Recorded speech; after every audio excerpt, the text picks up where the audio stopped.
Hello mga ka-ITC, kumusta po tayong lahat? Ayan po, binaha po ang lugar nila ni ITC dahil nga po dito sa Baguio at nakita po natin kahapon ay bumisita po si Kuya Bal Santos Matubang kahit wala pa siyang tulog masyado at galing nga siya sa biyahe.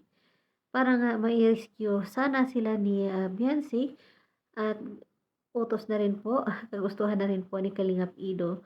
Napuntahan sila Biancy kasi alam naman po ni Edo ang lugar ni Biancy na talagang delikado ito pag ganitong may bagyo.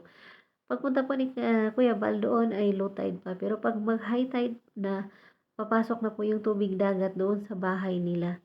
So yun nga, nakita po natin na malakas ang ulan at nag-uusap nga sila at kinakausap ni Kuya Bal si mama ni Biancy, sila ni Biancy na para pumunta na lang sana sila sa lighthouse kasi mas safe naman talaga sila doon.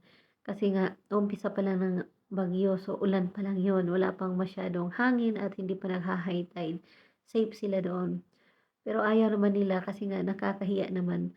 At kadalasan kasi dati, pag may bagyo doon sila sa eskwelahan nag-evacuate. So, sabi nila sa school na lang po daw sila. So, Saan daw sila rito at i-rescue?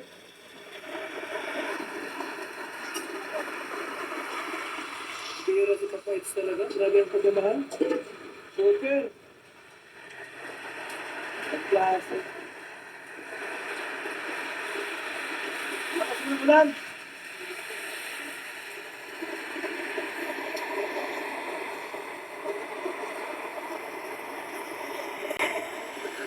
Ha? Ay, mahana.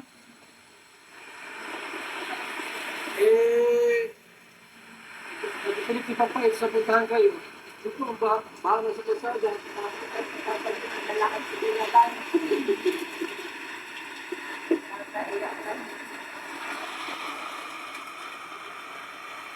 Wala itong kutsyon. Walang tulugan.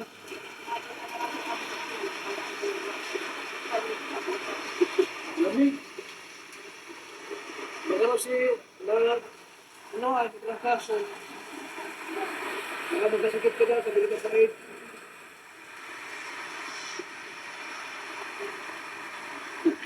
Ano, pwede lang yung lighthouse mo, ano? So, wala lang yung una, tsaka balik dito. Ha? Last two na lang, ang gabi. So, ayun, narinig po natin na tumanggi po sila sa alap ni Kuya Bal kasi nga malayo naman doon at mayroon din silang mga alagang baboy. At syempre, iba talaga yung nasa lugar mo lang.